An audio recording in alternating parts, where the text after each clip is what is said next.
Some wars begin with gunfire, but others begin with nothing more than a number. Dry, cold, read aloud from a podium in the heart of Washington on what seemed like an ordinary day. Yet just a few lines of tariff declarations were enough to shake the foundations of global trade. And in that very moment, Donald Trump, now in his second term, didn't opt for a gentle start. He chose a jolt, decisive, forceful, and calculated. He targeted the big symbols, from renegotiating control over the Panama Canal to boldly declaring ambitions for a permanent US-led base on Mars. These proclamations were staggering. But while Trump was busy sketching out a planetary future, down on Earth, what was being quietly eroded day by day was the trust of America's long-standing trade partners, those who had stood by its side for over half a century. Because in trade, trust isn't a slogan. It's currency. It's insurance against risk. It's a handshake that needs no paper, yet every nation does the math. And once the tariffs hit on copper, aluminum, steel, timber, and agricultural goods, it wasn't just rivals who felt the tremors. Even allies began to realize they were no longer on solid ground. Canadian negotiators reconvened. EU officials met behind closed doors away from the press. Mexico sent quiet signals to Argentina and Brazil. And South Korea discreetly reopened trade talks with ASEAN. No one publicly declared a break from America's embrace. But behind the scenes, that reality was quietly taking shape. The irony was sharp. At the very moment America yearned to be great again, its friends began to feel small, threatened, and ready to reconsider. No declaration of war, no protests in the streets, just handshakes that grew awkward, eyes that no longer looked in the same direction, and diplomatic calls that once stretched for hours, now ending in just minutes. The sense of being reduced to pawns in a tariff chess game pushed many allies to rethink their role as the loyal, obedient friend. And one of the earliest and most composed responses came from a nation long seen as one of America's closest, Canada. While Trump wielded tariffs like weapons to redraw the global order, Ottawa, under the leadership of Prime Minister Mark Carney, chose an entirely different path. No loud confrontation, no direct retaliation, but a quiet construction of a shield, firm, flexible, and above all, proactive. And from there, the story of Canada, from steadfast friend to cautious partner, began to be rewritten, in numbers, in policy, and in silence heavy with strategic intent. No angry declarations echoed from Ottawa. No direct criticisms were hurled at Washington. Yet what Canada did, quietly, methodically, and with clear-headed resolve, spoke louder than any protest ever could. Prime Minister Mark Carney didn't retaliate with tariffs on American goods. Instead, he focused inward on rebuilding an economic wall, not to keep others out, but to protect what's within. In his address to Parliament, he didn't dwell on America's unfairness. He emphasized Canada's right to economic self-determination. The tone was calm, but behind it lay a calculated strategy. Canada would not be swept up in its southern neighbor's tariff tantrums. Within just weeks of the US tariffs on copper, aluminum, and steel, the Canadian government launched a $1 billion investment package into its domestic metallurgy sector. It wasn't just money, it was a message. Canada would no longer rely on outside supply chains, not even America's. All public works projects, from bridges and hospitals to telecom infrastructure, would now be required to prioritize made-in-Canada steel. And that was only the beginning.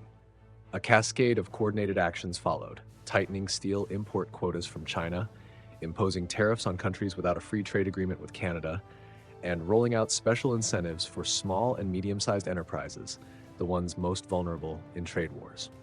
Mark Carney knew Canada couldn't play tit-for-tat with the world's largest economy, but he also refused to let Canada play the role of a compliant subordinate. Instead of escalating tensions, he redefined the relationship, shifting Canada from the easygoing friend to the partner with boundaries. And notably, the Canadian public stood behind him. The careful, deliberate nature of each policy move echoed the mindset of Canadians at that moment. They didn't want to fight, but they weren't going to submit either. A poll conducted in early June showed that over 72% of Canadians believed the relationship with the US had become seriously imbalanced. They weren't calling for a break, but they were demanding respect. Then, from within society itself, a new kind of response began to stir.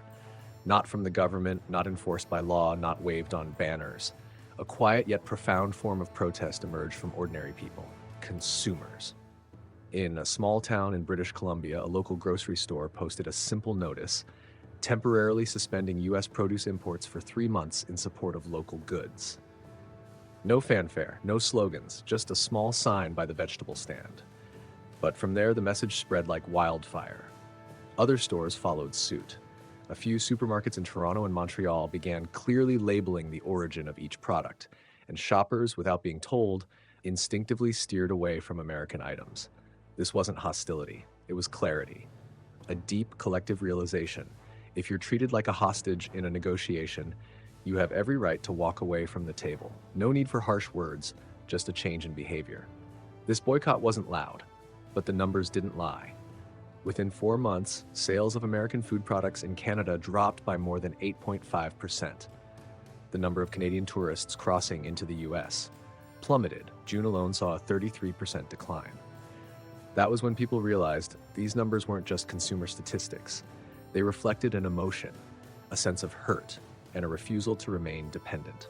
A nation was quietly making itself heard in the most Canadian way possible, not by pounding fists, not by raising voices, but by remembering and responding to what was unfolding before their eyes. No one took to the streets shouting, "Boycott America." There were no crowds waving flags, no angry calls broadcast on national television. But walk down the food aisles of a supermarket in Vancouver and you'd notice something unusual. American produce shelves were thinning out, while Canadian-grown goods were proudly displayed at center stage. In small shops across Alberta, local farmers began receiving more orders. Restaurants in the region started sourcing ingredients from Quebec or Saskatchewan instead of California like they used to. Sometimes silence is the most powerful form of protest. And the Canadian people, known for their calm and civility, chose exactly that path to voice their stance. Not because they hated America, but because they felt disrespected. When Washington decided to impose tariffs on its allies, without warning, without negotiation, Canadians understood they were no longer seen as reliable partners, but as just another cog in the machinery of self-interest, easily tightened or discarded. And that feeling of being reduced to pawns in a tariff war led many ordinary people to simply stop their hands just before reaching for an item labeled "Made in USA." At an appliance store in Manitoba, the owner made a quiet decision: no more stocking American-made microwaves and refrigerators. No one asked him to. No movement pressured him. He just said, "If they don't respect my country, I don't need to keep supporting them." That mood spread without any organization behind it. Through casual cafe conversations in the morning, comments on social media, handwritten signs at storefronts, all of it wove together into a quiet, grassroots web of social response. This soft boycott didn't create an immediate shockwave, but over time, it built into a steady pressure. And ironically, Canada's silent response quickly began to bounce back toward its source, the United States. Because in a world of interwoven supply chains, you can't land a blow without bruising your own hand. Just months after the tariffs went into effect, American businesses began to cry out. Copper prices, largely reliant on imports, spiked, driving up the costs of construction materials, electronics, and agricultural equipment. And the American consumer, promised that America would be great again, was among the first to pay the price, not through politics, but at the checkout line, every week with every grocery bill. And soon, the big question began to surface. Was it worth it when the true cost was trust, traded away for a fleeting tax windfall? In a small town in the American Midwest, electrician James McMillan had just received a new quote for his next supply order. Copper wiring was up 19% from the previous month, and the control panel boxes, once imported from Canada, now had to be sourced elsewhere at a much steeper price. "I don't know how we're going to keep bidding on jobs if costs keep rising like this," he said, eyes heavy with worry as he glanced toward his thinning warehouse shelves. James wasn't alone. From construction firms and parts manufacturers to local hardware stores, everyone was starting to feel the impact. The wave of tariffs wasn't just hitting foreign partners. It was now crashing straight into the heart of the American economy. By the third month after the tariffs were enacted, inflation surged, 2.7% in a single quarter.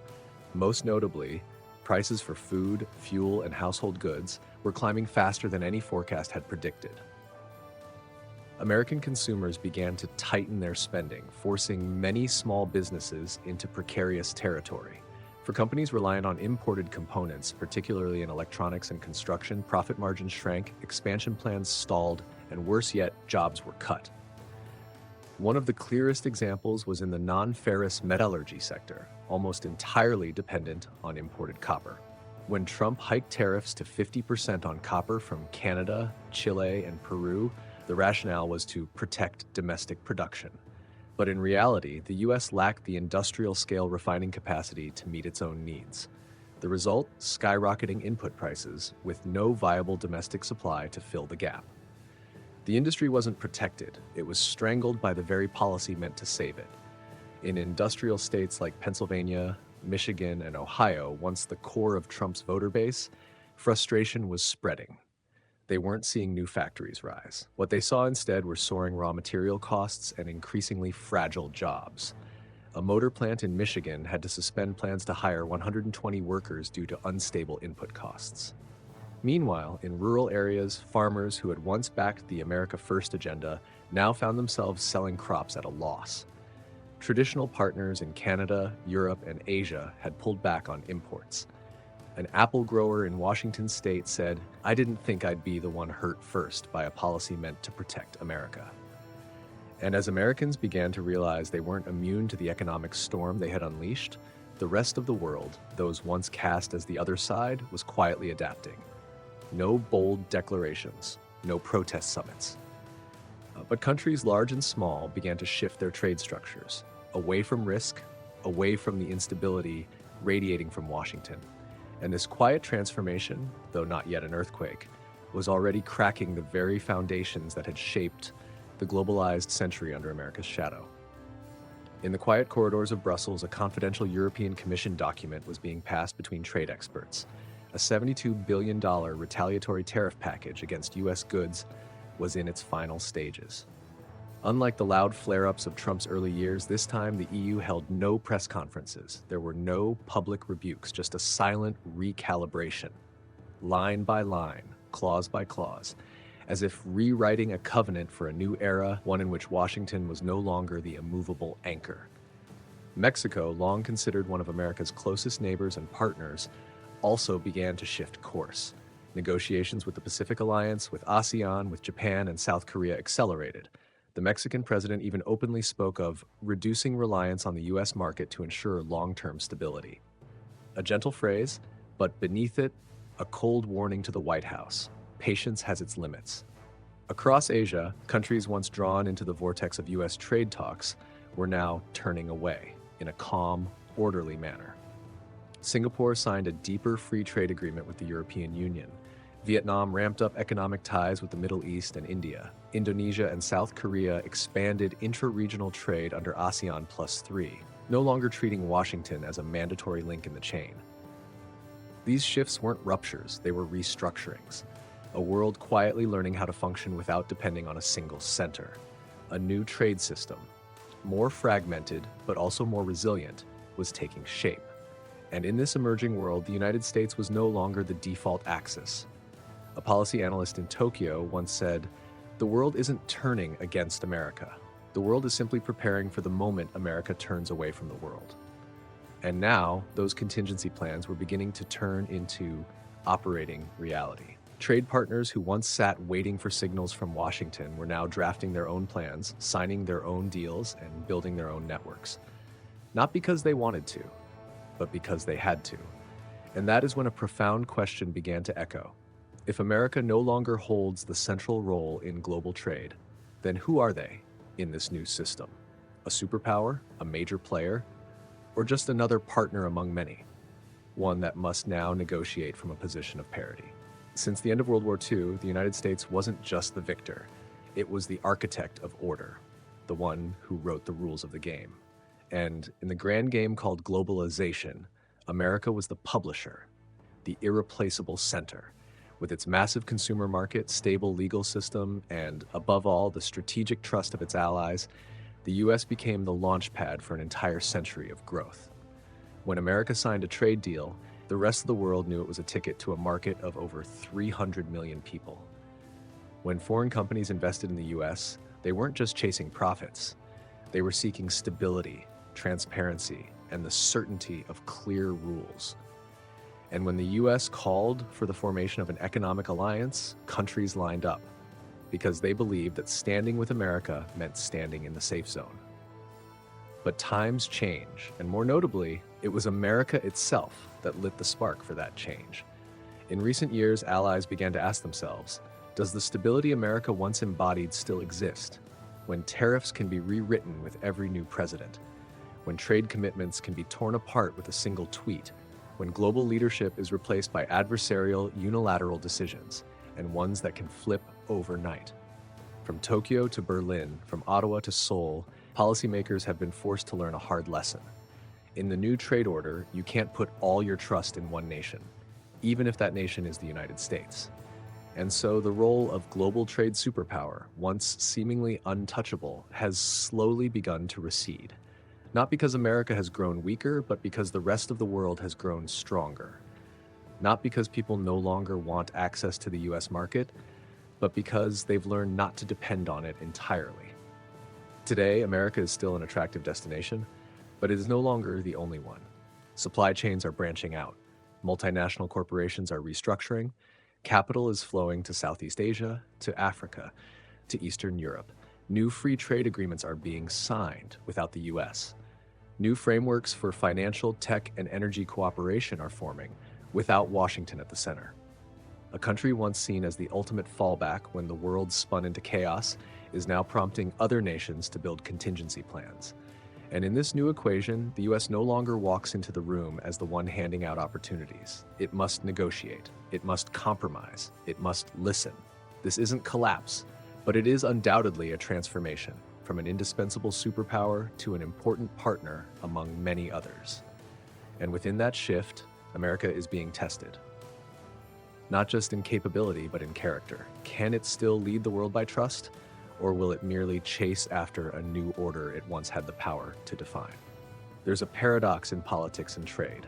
When power is used too often as a weapon, it doesn't bring obedience. It breeds retreat. And perhaps never has America felt that more clearly than in the early years of Donald Trump's second term. When the White House announced $64 billion in new tariff revenue, it was a figure that thrilled advocates of protectionist policy. But behind every dollar collected was a piece of trust lost, a trade deal put on hold, a partner looking for alternatives, a new market opened without the US at the table. Washington might not have seen the damage right away. After all, tariffs still brought in revenue. Short-term economic indicators still had their bright spots. But the deepest cracks in the global system don't show up on charts. They show up behind closed doors, where countries that once called America a friend now discuss how to reduce their dependence. From the Canadian vegetable boycott to bilateral agreements between the EU and ASEAN, from Japan ramping up investment in India instead of the US, to the rise of financial systems built outside the dollar, these are all signs, not of loud rebellion, but of a world quietly reshaping itself, a world where no one player holds all the power anymore. And in one final irony, America, the country that once taught the world the strength of alliances, now stands increasingly alone within the very system it built. No bullets fired, no declarations made, and yet a kind of isolation is setting in, born from a collapse of trust. The question is no longer what will America do to the world, but rather how much longer will the world want to walk with America? And that might be the most sobering lesson of all. Not because America is weaker, but because it forgot something crucial. Real power doesn't lie in giving orders. It lies in keeping others willing to stay. What do you think about the future of America's role in global trade? Leave a comment below. I'd love to hear your thoughts. And if you found this perspective valuable, don't forget to subscribe to the channel for more deep, different takes on a world that's changing every day. Thanks for listening.